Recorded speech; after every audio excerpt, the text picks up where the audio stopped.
Damn, Daniel Fernandez is on episode 24 of Discourse in Magic. Back at it again with the YouTube. Yeah, we are super thankful that he took time out of his busy schedule to come talk to us. If you don't know who he is, go check out his YouTube page right now, Daniel Fernandez. He is an awesome magician. He creates great content all the time. His videos are super fun, and he's honestly just an awesome guy to spend time with, both in conversation and through watching his videos. He's got such high energy, and he's got so much great advice for doing magic for real, actual people. He is a book of anecdotes. It was exactly amazing. He knows exactly what to do and how to do it. Loved chatting with him. He added a ton of value with, some lenses to view your magic in that I particularly loved, and just a ton of different info about how he got started doing what he's doing and how you can get started doing more of the magic that you're doing and getting more and more involved. And I thought it was an excellent episode, tons of value. Definitely the most inspiring conversation I have had on this podcast so far. Absolutely. Could not sit still as soon as we hung up the phone. I was just antsy, jumping around, wanting to get my life going. Yeah, he had some great hype. He was very exciting to chat with. And we are not going to talk about that any longer. The one other thing we're going to mention before the episode starts is our wonderful contest going on this month. So if you're listening to this and it is still September, very, very easy. Go to discourseinmagic.com/September contest. And on that page, you will find exactly what to do. It's super easy. Step 1, join our newsletter. It's really fun there. That sounds easy. We do cool things. Yep. Step 2, fill out our survey. What is it? Was it like 5 questions, something like that? That's right. It's like something like 5 questions, super short. Just give us some thoughts, share some feelings and ideas, and you will be entered, and you will possibly win a Christopher Wheel Arthur deck, which is very, very cool. But we're not here to talk about contest. We ain't here to talk about King Arthur. We ain't here to talk about no survey type madness. We are here to talk about and to Daniel Fernandez. So here he is, Daniel Fernandez, talking about magic.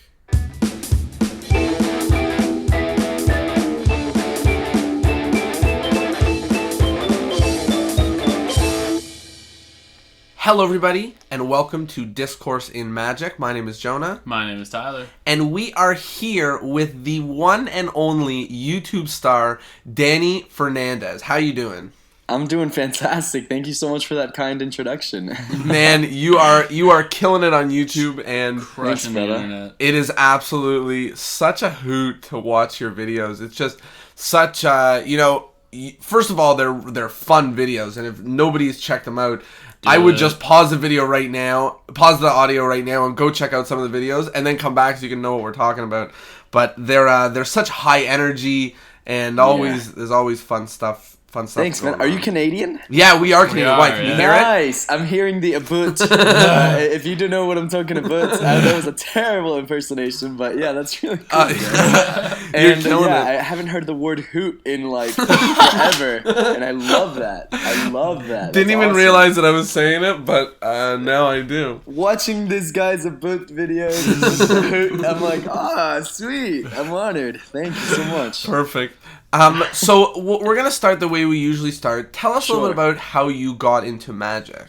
Man, I was always obsessed with the idea of superheroes and the idea of being able to make something out of nothing.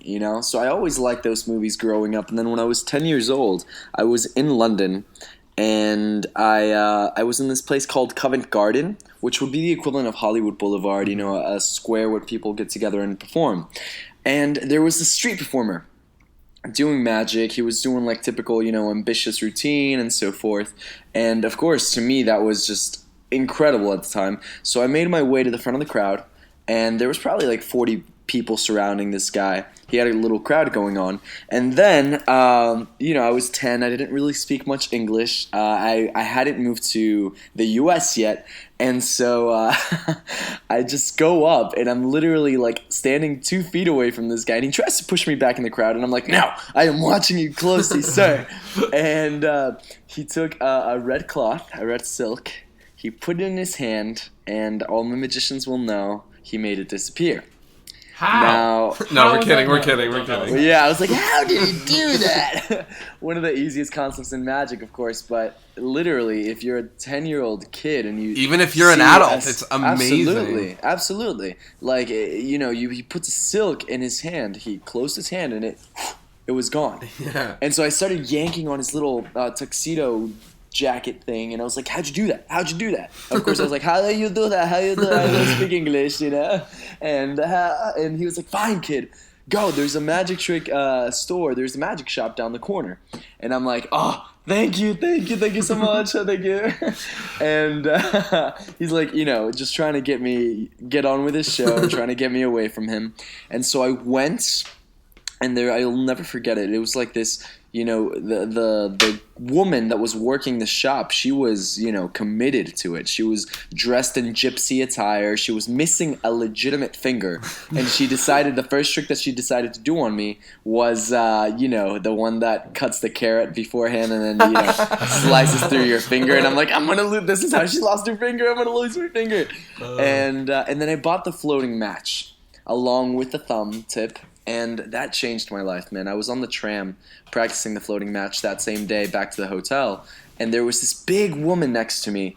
My family, of course, had already seen the trick like 10,000 times in that little 2-hour span. I was like, look at me, I'm a magician.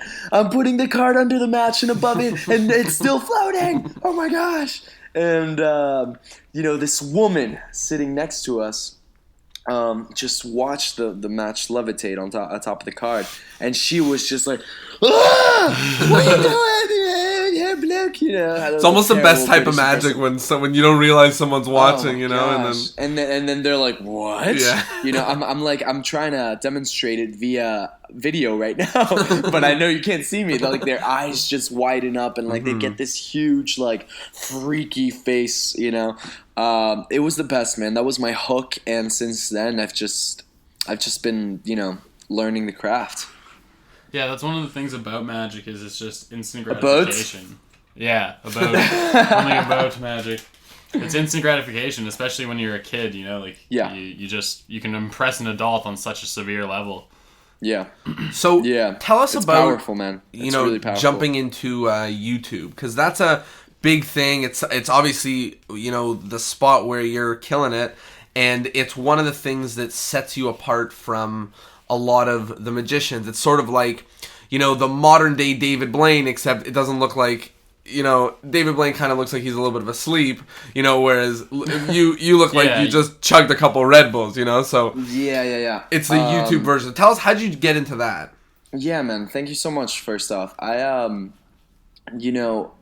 mimicry is really the best form of flattery. And so when I started my magic, it was this really, dark ambience because Chris Angel and David Blaine, no, and I never liked, Copperfield style, like very, I'm sorry, it wasn't really attractive to me, like the whole very like showy, stage magician, and stuff like that. I did like the street aspect a lot, and I would try to mimic these guys because simply these were my only references, and I thought that's how magic should be.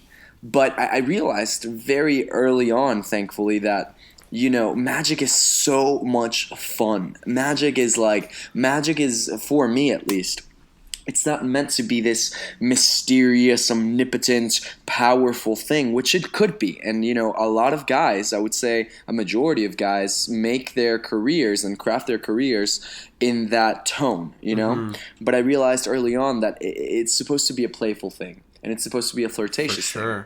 It's and I use the word flirt. Yeah, I'm sure we'll use it later on as well. This is with guys and girls. It's this rapport that's created with the person, as I'm sure you guys well know. 100%. And so when this rapport is created, I figured out at 15, 16 that it could be used to talk to girls. And so, I was using it pretty much every date I went on and stuff. Like, the girl had seen me do magic, and I was already that guy at school. And so it definitely didn't hurt.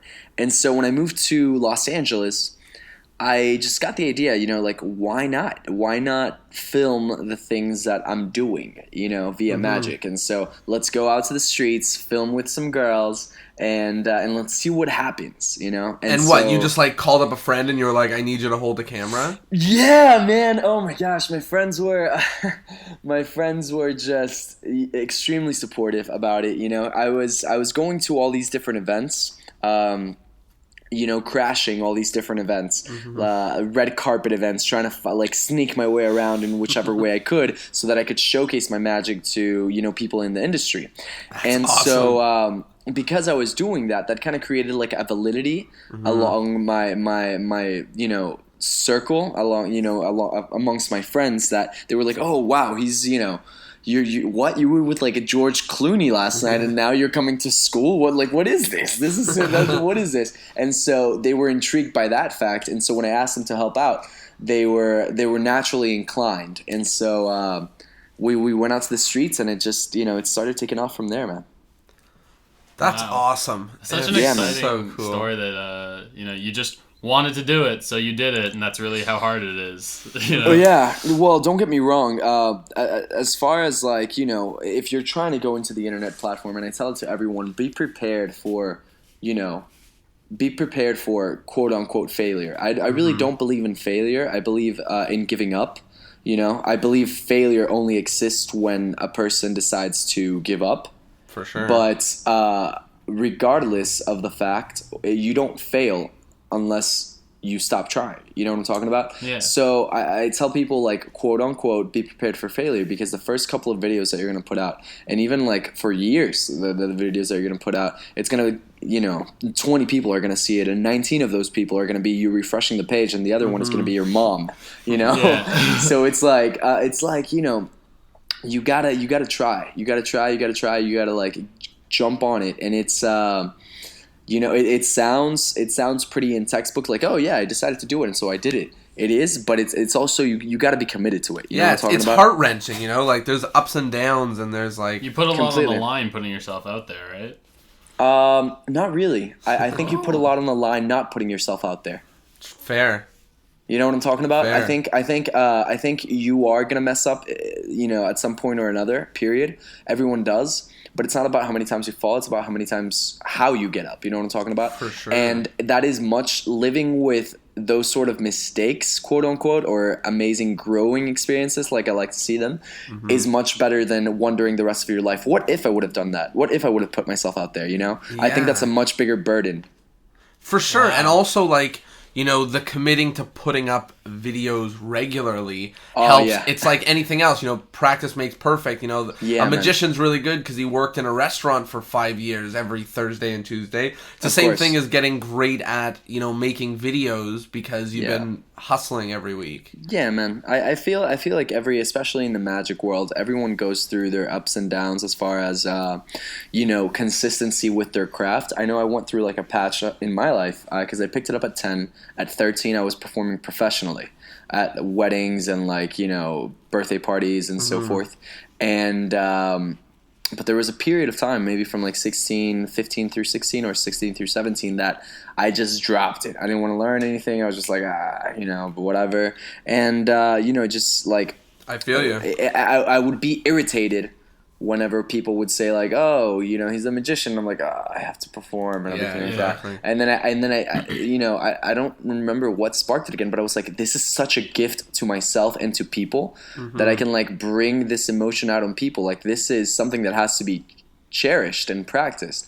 And the reason I say that is because, like you said, the consistency. 10 years of experience doesn't mean anything if you're doing it once a month. Right. Now, 10 years of experience is if you're doing it all day, every day, then man, you've got a master's experience. You've got probably significantly above mastery, for sure, to whatever experience. So it's the amount of time that you dedicate to it, man. And as far as the YouTube platform goes, I always tell people that want to grow: creativity, collaboration, and consistency. I know my videos are creative. However, I barely just started collaborating, and I saw it. For example, I had a collaboration come out yesterday, and just yesterday alone, 12,000 new people subscribed to my channel. Boom. You know what I'm talking Wow. about? That's something that I didn't take advantage of before. The collaboration is huge. You got to collaborate. You got to be consistent, which is yet again something that I haven't been, because I feel like I always got to one up my last video. And so if you have that mentality, it's great. Yes, it's really good. But a good video today is better than a perfect video tomorrow. For sure. And that applies to anything, really. You know what I'm talking about? Yeah. It's awesome that you mentioned creativity, because we theme every month, and this month is themed creativity. And the video that came out, the podcast episode that came out actually today, which is going to be 2 weeks before the release date of this episode, but the one that came out today was an episode with me and Tyler talking about that it's very difficult to be creative, but in the magic world, people always think that creativity has to do with coming up with new methods. No. And we sort of some people are really good at coming up with methods, some problem solvers, whatever. Other people are really good at coming up with great, premises and presentations.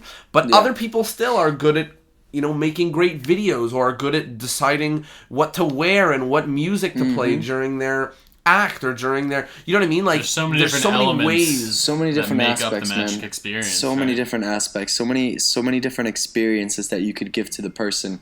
And I gotta say honestly, usually, when I do interviews and so forth, it's very focused on YouTube thematics and stuff. So you have no idea how much I appreciate to talk about the actual craft itself. It's really it's comforting. But it's endless possibilities of how you can go about it. But I'll give you an example, and it's one that, as you were talking, it popped straight into my mind. There's a seesaw levitation for it, right? For example, someone like Dynamo can do it with his presentation, and people will talk about it. Now you can do the exact same trick in a hidden camera prank show where they kind of hint at the idea of how it's done, but it's with goofy music and the little sounds and everything like that, and it's poppy and ha ha ha funny, and they cut together a compilation of the people reacting to it, and people are the dude wasn't really flying, it was just a joke, 100%. And the people are freaking out on the street, that's funny. To where Dynamo does it, and then suddenly you have a YouTube channel with 1 million subscribers. Sendry is trying to reveal how he's part of the satanic demon Illuminati. Confirmed. Yeah. It's all about. I tell it to magicians all the time. It's never about the tricks that you do.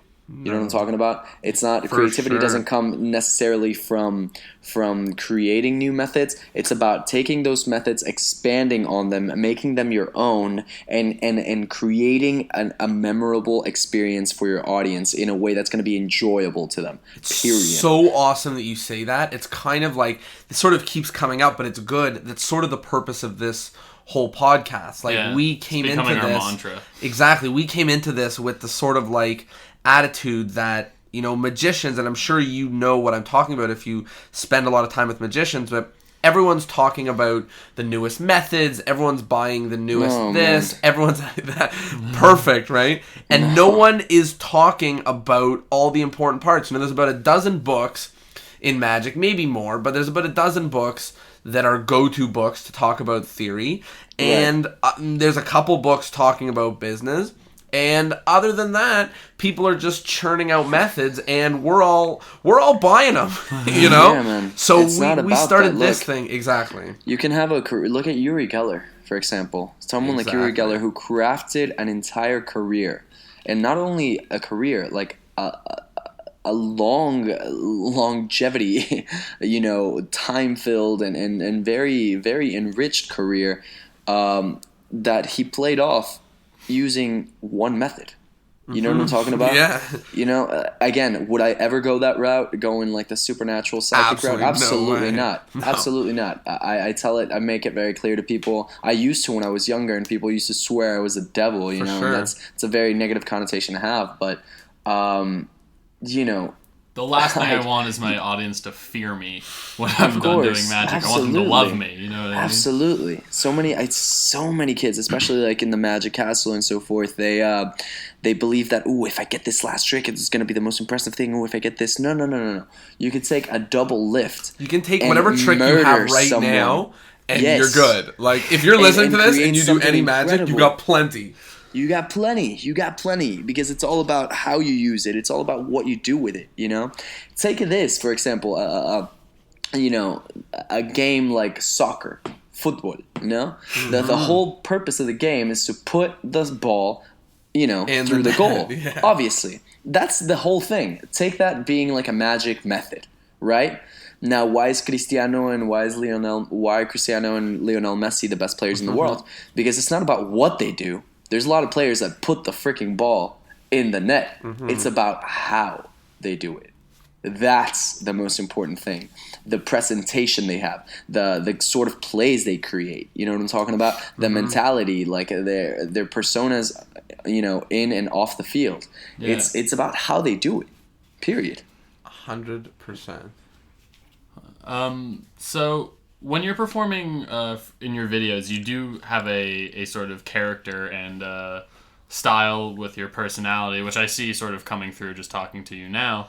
Right. But my question is, do you have different performance characters for your different audiences, specifically when you're on and off camera? So Yeah, I think you'd have to be stupid not to, honestly, and I say this very blatantly. And to answer this question, yes, but to also go back on the previous point, one of the things also, innovation is also key. If you're not working your craft and if you're not growing and you're relying on the same routines that you've been relying for the past 5 years, then you're going to die. You know what I'm talking about? Innovation is key, and that's, for example, my innovation for the past 3 years or so has been deep research in subtleties, in mentalism and everything like that, in mental forces and stuff. I've become obsessed with that to the point where I feel so comfortable in doing it in like an interview or something like that, you know? Read my mind. I'm kidding. I know, right? Seriously. What am I thinking of right now? Well, I don't have you in video, so I'm not going to be able to. I'm just playing. So, but touching on this point, you got to know your crowd. You know what I'm talking about? You got to, you can't, if you're going in for, doing magic at the bar, you got to act like the people in the bar. You're not going to give an intellectual, performance or concept to a bar audience. Same thing if you're performing, at an event that is, it's a corporate event and, it's like 9 a.m. in the morning and everyone's dressed up, coming off their coffee and stuff like that. You're going to deliver a very different performance. Now, one of the comments that I've seen in my videos that I've seen quite frequently is like when I go to Compton or things like that, when I go to, places or so forth, my dialect changes. And that is something that consciously I'm not aware of, but subconsciously it's something that completely takes over. There was this one thing, why magicians used to wear top hats and like capes and stuff like that is because their audience were wearing top hats and capes and stuff. Now the magicians that are still doing that to this day missed the memo completely, because you're just supposed to dress like your audience so your audience can relate to you. You know what I'm talking about? Awesome. It's the same thing. It's the same thing in performance. If someone will start speaking French, I'll switch to French. If someone will start speaking Spanish, I'll switch to Spanish. And if someone has this rapport about them, this energy, I'll match it, because then that creates a comfortability in the performance. And that also delivers at the end of the day a bigger reaction, bigger trick, which at the end of the day is the whole purpose of it. Enhancing the experience for your audience. It's not about 100%. you. Don't be selfish to the point where you're just like, this is my performance, this is what I do, I'm going to be dark and emo, and no one's good. No one. It doesn't matter if I'm with Barack Obama, or it doesn't matter if I'm with whoever else. Like no one's gonna change me. Like you want to be fluid. At the same time, it's kind of like it's the same analogy of the actual magic trick. You have some methods, and then you have your performance. Now, same thing with the actual performance. I have these core values that I always live by no matter what. It's just about tweaking it with who I'm with. You know what I'm talking about? And these values include energy. energy is everything. These values include adaptability. These values include happiness. At the end of the day, if you're not making people happy, then what are you doing? What are you doing? Yeah. Period. Yeah. So you do a lot of videos that are along the lines of, picking up girls and getting phone numbers. And right. Magicians are unanimously bad at that. Like, they're not usually considered to be ladies' men, minus a couple of different examples. So let an insider know, what's your secret? Are you just that kind of guy, or is there something that everyone's missing, based on sort of maybe what you said before? Is they're too focused on themselves, or maybe something else? If you had a tip. Look, man, I've never talked about this, but I'll talk about it for you guys. So, that is the persona. And I hate to use the word persona simply because that really is me on and off camera. I love the art, because it really is an art of flirting. I love the art, and again, going back to the word, it's creating rapport between people. That's all flirting is. I think it is an art. I love the art of the chemistry, this rapport that you can build with a complete stranger, And so I think, to answer your question, it's a little mix of the two. I am naturally that type of guy. I've always been very, drawn to that aspect of, human interaction, being able to create. Even from like a young age, I would flirt with my teachers, and they'd be like, "Oh, Dan, you're so cute," and blah, blah, blah, blah, blah. And then, as I started getting into my teen years, I started doing it more playfully, because I knew that if I was doing it serious, it would be taken out of context. You know what I'm talking about? And so it's about adapting, man. But also, like you said, it's also a combination of that and people being too focused on the trick. I flew out one of my subscribers from Florida to Los Angeles recently. They spent 3 days with me. We shot a video together and so forth. And we were like, hey, man, let's come up with a really easy trick for you to be able to get a kiss, okay? And we came up with this just elementally easy trick, and to put it on screen. And so as soon as we started performing, by the first girl, I was, it was like I had. As soon as we wrapped, of course, it didn't work the first few times, and it didn't work because he wasn't building the rapport. He was focused on the trick. He was focused on, okay, look, yeah, I am shuffling the cards, right? And he would keep shuffling the cards like a lot of magicians do. I am shuffling. Look, no breaks or anything like that. And it's like people, they don't care about that. She's like, who cares? Do something fun. Yeah, like, exactly. I don't even know anything about card shuffling. Why are you making me focus on it? Dude, you said the right word just now. Fun. Literally, girls, guys, and everyone involved in magic, they want to have fun at the end of the day. They wanna be transported to this moment in time that everything is possible and everything, works. Everything, has the ability to become to fruition. You know what I'm talking about? And so it's not about the trick. It's about what you can do with that. And so I have these tips that immediately create rapport between people. Like I'm talking about, like in 10 seconds, you can apply some of these concepts and stuff, and which I told him, and that just completely hooks them in, And it's so spill the beans. Yeah, what are these? Okay, I'll tell you one that Perfect. is like, it's a surefire way to create rapport. Always start with a compliment. Before you introduce yourself, before you say you're a magician, which I tend to shy away from simply because it's more powerful when they don't have an expectation. Before anything, start with a freaking compliment, and let it be a genuine compliment. Don't be like, oh, I gotta start with a compliment. What do I say? No. Start with a compliment. You gotta realize, what are you wearing right now, Jonah? I'm wearing a shirt, a little black shirt, some Black checkered shirt? shorts. Where's the black shirt? What is it? Does it kind of have like a pattern or anything like that? Nope, it's a real bland back. Listen, I'm recording wearing a a Pink podcast Floyd with you. t-shirt. Yeah, I didn't That's really know. easier. Pink Floyd. So no, t-shirt. tell me this. We'll stick with the black shirt. Why? Where'd you get that black shirt? I don't know. To be honest, you'd probably have to check the tag. I don't really remember. This morning when I pulled it out, I was like, do I want to wear a black shirt? And I was like, yeah, I'm not seeing anyone today. I'm recording a podcast over Skype. No one's gonna talk about it. So it kind of gives you a feeling of comfortability. Sure.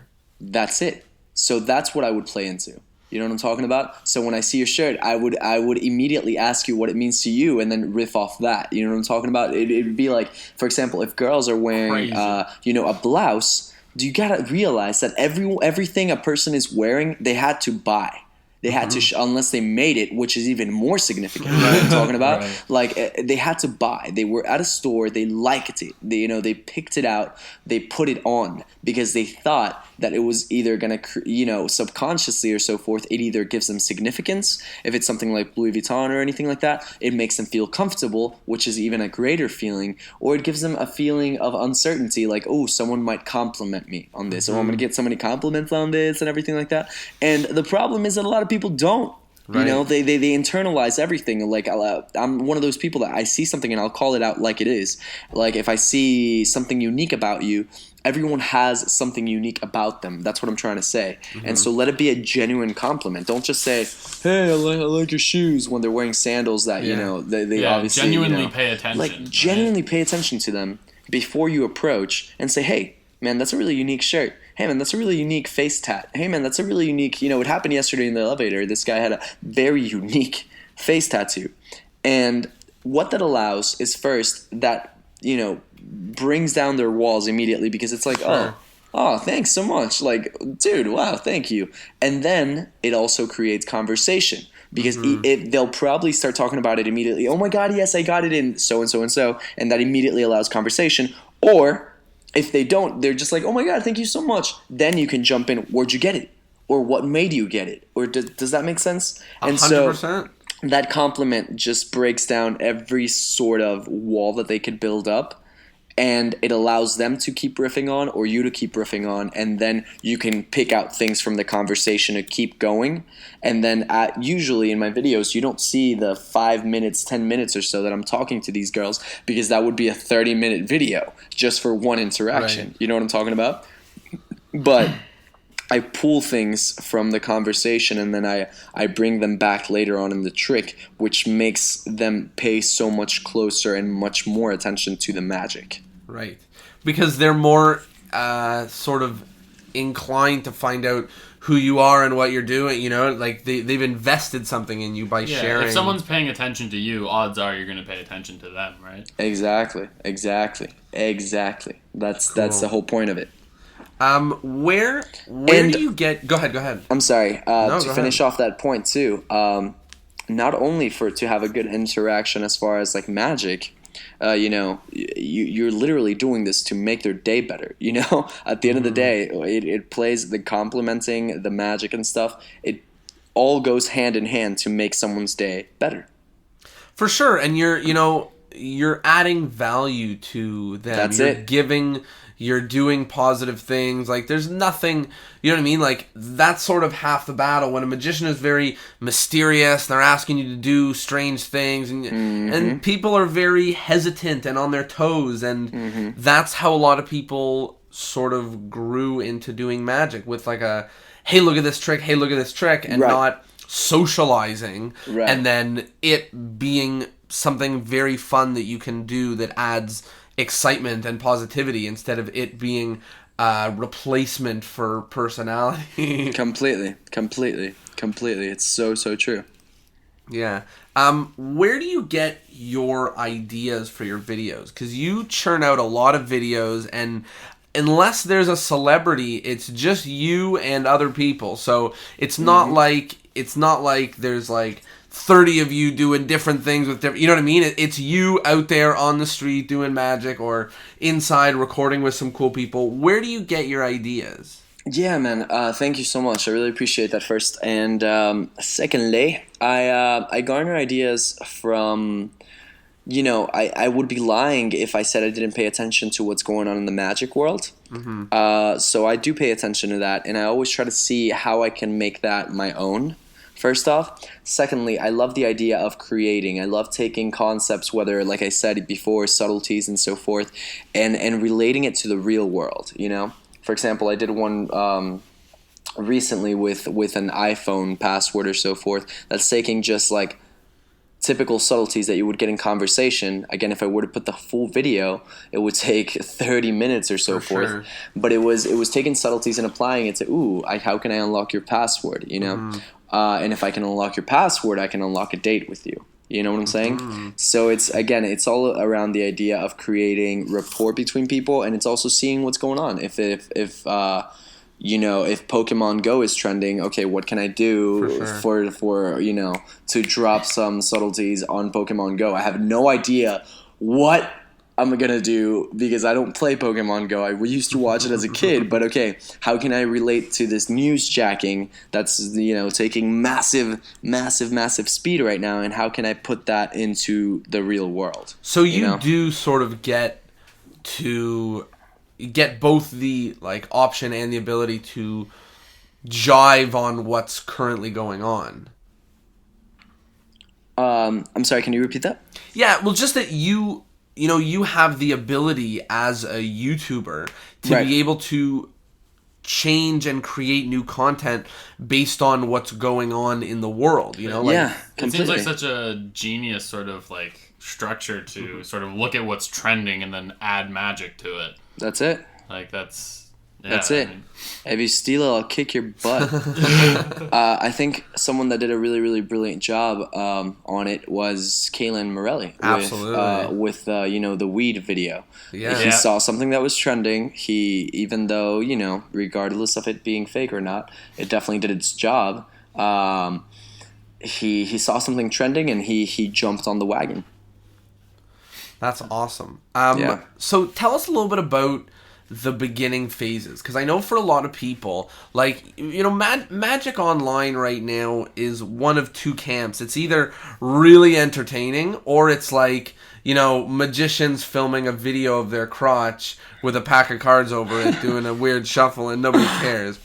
So people are hesitant to put their Magic online because, sometimes you watch other people's Magic Online and you're like, maybe you should have not filmed this, Yeah. And Yeah. or maybe was this your practice footage? What did you do here? Yeah. So tell us a little bit about the beginning stages of you putting stuff online. Maybe like, were you doing all of your editing? Are you still do all of your, like, how did it sort of evolve? Yeah, that made me laugh so hard. Magicians filming their crotch with a deck of cards. It's true. I didn't true. even make it up. It's I started off, man. I think what like I said before, when you start off, you're gonna be mimicking people no matter what. And so I started off creating these videos in high school. That I created this video, for example, of this levitation that I called Venom levitation, and it was a seesaw concept, and it made me super popular around school because it was like, oh my god, that kid has a video on YouTube that he can fly and blah blah blah blah. And so that was kind of like a thing, and I edited all my videos up to a couple months ago. Wow. Where it's like, I'm talking about like a couple months ago being 3 months ago, 2 months ago or so. And did you have the same guy filming? Yeah. I work with different people now, but Awesome. It was basically one guy helping me film. I would edit my stuff, and then now I'm more focused on like the actual craft aspect of it, and now I have like a team, someone that shoots, Which audio, is great because it allows you to editing focus and on stuff. like It allows me to focus it too, but I important also. stuff. Of course. But I also have to be very, very careful when it comes to, post, because there are things, for example, that people cut out of videos that I would always keep in. Yeah. For example, I was having a conversation even with my editor last night, and I was like, I told him, Cannon, you got to realize that the way people communicate, only 10% is through words, You got to realize that, and whether people know it consciously or subconsciously, they definitely feel it in a video. When I'm, talking to a girl and so forth, and then she might do like this shoulder shrug, or she might have this smirk and everything, which most people would immediately cut simply because she's not saying anything. But that little stuff is important. Is everything, everything about how the rapport is created, which I try to highlight in my videos. So it's finding the right combination of the two, as well as But I would encourage, honestly, the internet is not a place for everyone simply because you're going to get mad criticism no matter what it is that you do. Right. And not a lot of people can handle that, honestly. But if you have a tough skin and if you love what you do, YouTube or any sort of internet platform is definitely the place for you. What I do have to say, though, is that you're going to be competing against... No, but everyone. everyone, I'm sorry. 100%. You're gonna be competing against like things like Final Cut Pro King. Right. Is that him? Final Cut King or something Whatever. like that. Yeah. Zach King, the Vine magician and stuff. Yeah. And he edits all his videos, and they look just incredible. They look beautiful. But you're going to be competing against that because the regular layperson takes a look at this video and he's like, wow, this kid is such a good magician, exactly. And it's like, no.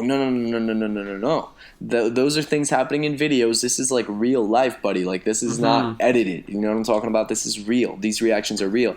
But yet again, it doesn't matter to people. People just want to be entertained. So you better come up with some good fucking concepts, period. You know what I'm talking about? Absolutely. Excuse my language, but you better come up with something good. If you're going to be competing against that in a day and age where everything is being edited and everything is, you're competing with, things like that. Yeah, well, that's sort of find a way. You got to find the right balance and the right way to capture people's attention.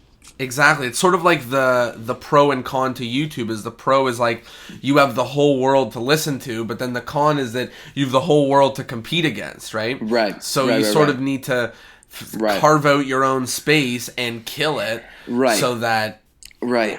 And, that. I think... I don't really like using the word competition, and America's Got Talent has reached out for the past... 3 years or so to audition for their show, and I don't really believe in the idea of competing in the arts, if that makes sense. Yeah, so it's strange. It's not necessarily competing, but rather fighting for people to look at your stuff too. You know what I'm talking about? Because Zach King, he's adding value. All these other people, they're adding value to their customers, their clients, their viewers. You know what I'm talking about? But you got to find a way to add value too, so that people can cherish your stuff. So it's kind of like and this goes back to the collaboration too. You're not necessarily competing if you can collaborate too. For sure. So what if you do if you were to do something with someone that's doing really, really well, that you're like, oh no, he's my competition, then that blocks off completely your perception of what is possible. I do got to shout out a few magicians that have been, a huge help and so forth. And we've been meaning to set up a collab for a while now. Rich Ferguson, people like David Bonfadini and stuff like that. They're really, really cool guys, and we are all magicians, yes, but we have this kind of thing where we help each other out because it's at the end of the day, we're just trying to make people happy. 100%, and we talk about that a lot, where we benefit so much in magic from jamming, and it's something that's really awesome that magicians do because one could think about it in the way that we're all each other's competition and why would we share ideas, but we find that the people that think like that, first of all, they just don't get all the benefit from coming to a jam and sharing other ideas that openly, but also we don't think that that's the most positive view to have, man. In regards to magic or any other art, you know what I mean? Yeah. You gotta...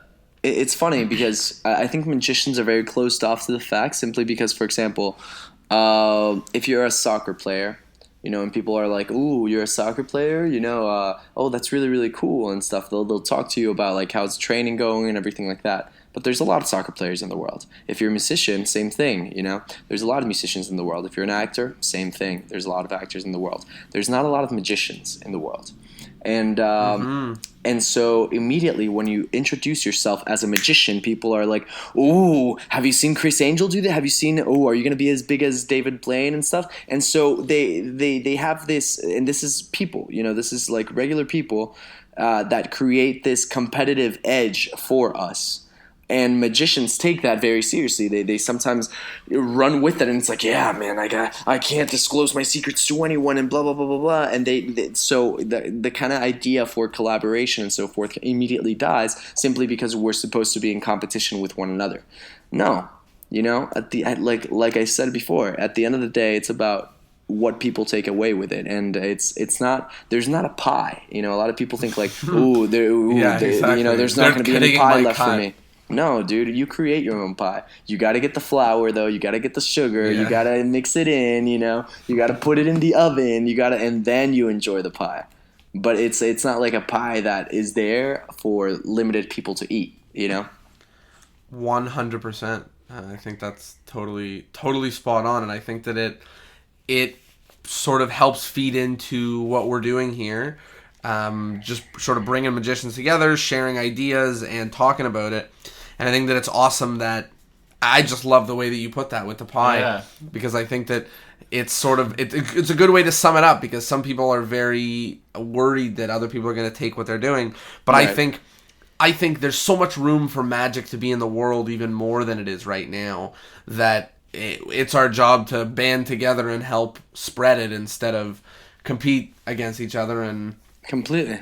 Yeah. I completely agree. And yeah, man, I completely agree. What do you guys think of the masked magician, for example? So I think that at the end of the day, it's like I'm not sour. You know, a lot of magicians are like rebel, masked magician, rebel. Like it doesn't really matter, and I think that at the end of the day, it does benefit because there is more creation in magic, and That's it. someone revealing whatever it is that he revealed, dozens of tricks, makes no difference. It just in the grand scheme of thing, it just makes no difference if a dozen tricks someone else knows. I think that magicians shouldn't make a habit of doing Completely. that. You know, like Completely, I think as a one-time thing, that's fine. At the end of the day, it's not so bad. It was a dozen tricks. I think it would be an awful thing to happen more often than that. Completely. But I don't think it's so terrible. No, completely. I completely agree with you on the point of, you know, it forces creation. I used to be really kind of like you said, sour and so forth. Not necessarily with the masked magician, but rather with people whose entire channel is to reveal magic on YouTube. I think that's extremely disrespectful to creators, for example, to where, you know, some of these people are literally, their livelihoods are on the line, you know. Of not like knowing from how selling, they read your mind, from like selling tricks, you know. I'm talking to like magicians, like, you know, they literally live off Creating, not of performing, creating. right? Yeah. And so when someone, you know, comes in and reveals your hard work for free, I think that's a little rough. At the same time, though, I do think a lot of young magicians, you know, take these channels and live by them because it allows them to, you know, create this repertoire Yeah. that allows them to, like, you know, It's an perform and expensive so hobby, forth. you know. It's a- like, yeah, for some people, completely. they don't have access to the information that we have, and they get it the way that they can. And I don't Yeah. judge people for watching the revealed Completely. videos. And I think a big Yeah. difference between the masked magician and those YouTube channels is that the masked magician shows you a stage illusion or a trick or something, doesn't tell you what it is by name, doesn't tell you who created it. He just shows you, exposes the method, you know, after doing a performance of it. Yeah. Whereas these people, it's like, I have to specifically search for a magic product that I want to learn how to do for free, which is definitely more of a fuck you to the artist than the masked magician is a fuck you to the art of magic. You know what I mean? Completely. Yeah, man, it's it's so true. Yeah. No names will be mentioned. Yeah, exactly. But I think it's also, you know, there's all the pros and cons to the fact that somebody can get into magic in such a different way than we did. Like, you know, so many people, and we've noticed this with the interviews, but so many people say, like, there's the big three of people that got them into magic. Like, David Blaine, David Copperfield, Chris Angel for some of the more recent guys. And, like, that's the name. For me, it was David Copperfield. Like, and to us, it's so funny that so many of us got into magic because of the same couple people. That's and the crazy, reason right? that is because they were the ones on our media. They were the ones on our TV. They were the ones on our videos in theaters. And that's how we grew to know them. Now, every kid's got an iPad. Everyone can surf YouTube.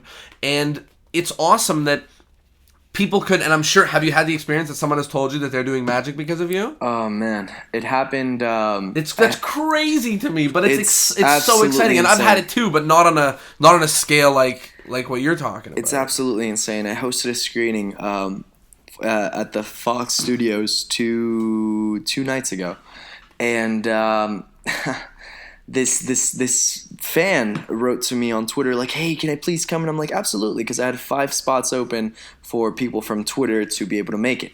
And I said, "LA people, please be sure to come," and so forth.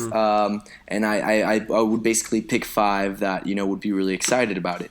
And so I picked this kid, and I come to find out he lived in Georgia. He lives in Georgia. Oh my God. And he flew in from Georgia super last minute with his mom to come to this screening with me, to come meet me and so forth.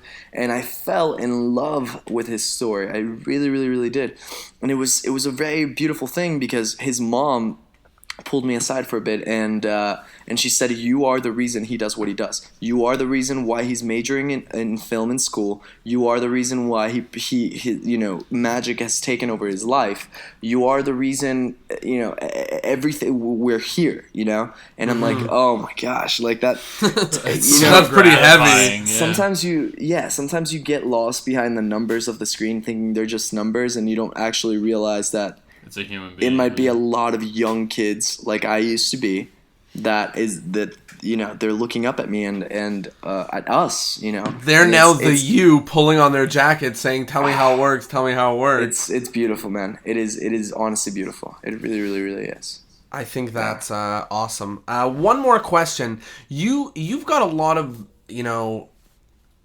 I want to use the word comedy, but I feel like I want to use words like hilarity and just genuine just giggles and laughter and positivity in a lot of your videos. Thanks, man. Thank How are you creative in terms of your comedy? Like, not just persona. I know that a lot of that is you. I can tell just by the way that you're talking. Like, we're like smiling ear to ear, just chatting with just you, having this conversation. But how, do you plan for the comedy of your videos? Do you make things that you hope are comedic, or do you just set up things that you think would be fun and then you let your persona do the work and your experience? Right. I think when you have a scenario that dating in by itself, even as desynthesized as it's become in the past 15 years or so forth, but even by itself, the natural attraction between a man and a woman, or a man and a man, or a woman and a woman, this rapport that is created is already a pretty funny thing. Because it's awkward, you know what I'm talking about? It's kind of like, ooh, sexual like, tension. The sexual tension, it's an awkward thing. It really is. So with awkwardness comes comedy. So I think when you create a scenario that you say, we're going to do this,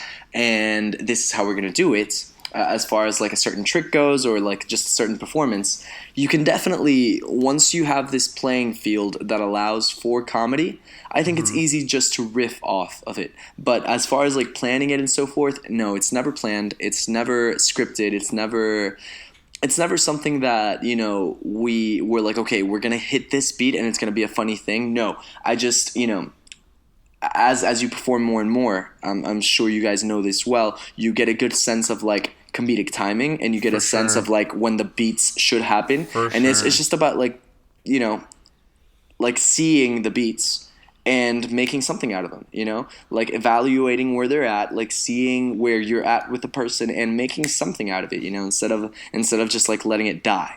And that's something that I was teaching, going back to the story about the fan coming in from Florida, that we flew in his first couple performances, he wasn't seizing the beats. He wasn't. Yeah, he would let them pass. And I was like, okay, hey, when that happens, do this. And then he did, and it created laughter. You know what I'm talking about? At the end of the day, if you can continue, or if you, like I said with the compliment, in this conversation as it's unfolding, if you find something that might be funny, then taking that opportunity and expanding on it. Because now, since it's been funny once, now if you expand on it a little bit more, it might be funny twice or 3 times, and it might become the theme of the whole performance with that person. You know what I'm talking about? 100%. And you obviously see this with like seasoned stage magicians or so forth, where it's just about being quick on your feet. Yeah, their honestly. timing is perfect, and Yeah. it all comes from experience.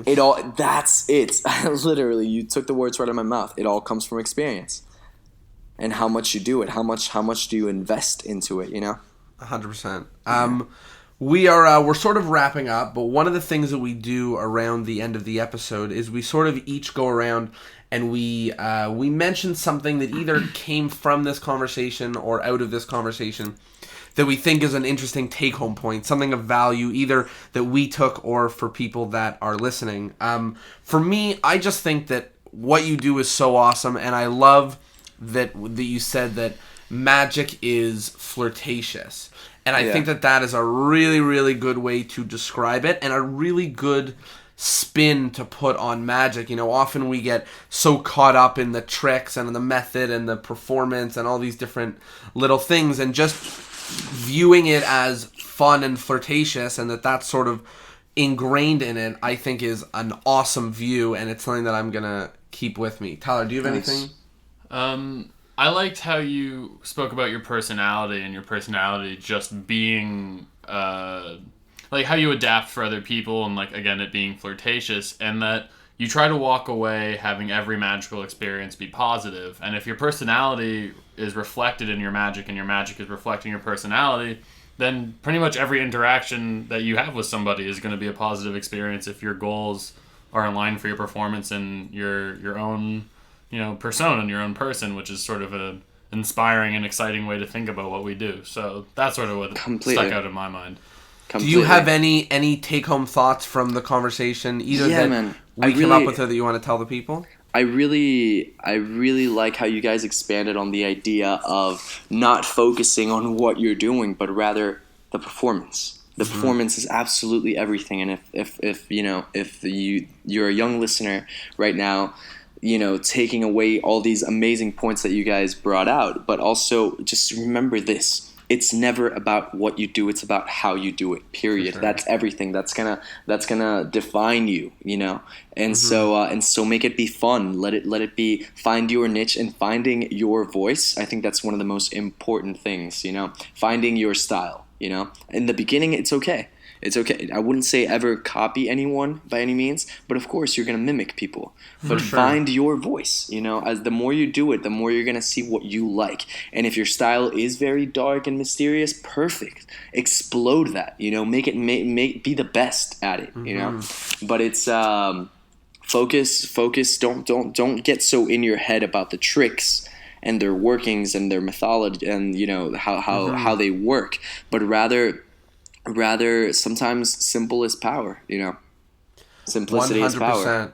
Is there anything else that you want to say with, usually we say to people, like, is there anything else you want to say with the world listening, which is already not that true because we don't have that many followers, but now it's especially less true because you can probably reach the world much better with a Facebook Live. But is there anything that you want to tell, a group of magicians who are growing and excited to get better? Yeah, man.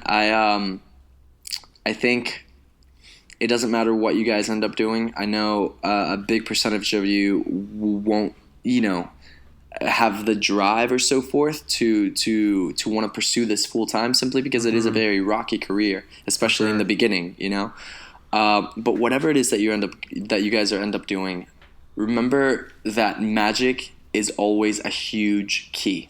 It's going to unlock so many doors. It's going to unlock so many doors. It doesn't matter if you're a doctor, if you're a businessman, if you're into real estate, if you're the president of the United States. If you can have... if he was a magician... Oh my gosh, that would kill. That would kill. It would slay. Like, literally, man. Magic allows instant rapport, and it brings out the child in people. It doesn't matter who your spectator is. It will bring out a child in them if done right. Have fun with it, and if it's brought you 100th of what it's brought me, then it's going to be completely and 100% worth it. So I really hope you guys explode it. 100%. Thank you so much. Where can people find you? Yeah, man. So if you guys go on youtube.com/Daniel Fernandez, that is my bebe. That is my YouTube channel, as well as Twitter @DanFord22. If you type in Daniel Fernandez on Google, you'll be able to find all my stuff. Everything. And Instagram, Twitter, YouTube, Instagram stories, all that stuff. It's I hope to see you guys there.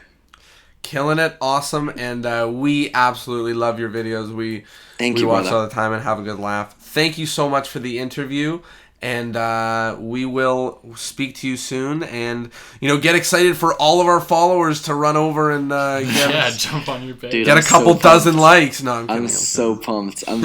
Jonah, Tyler, thank you so much for having me, guys. It's been an absolute pleasure. Seriously. Absolutely. Thank you so much. All the best. Big hug. Care.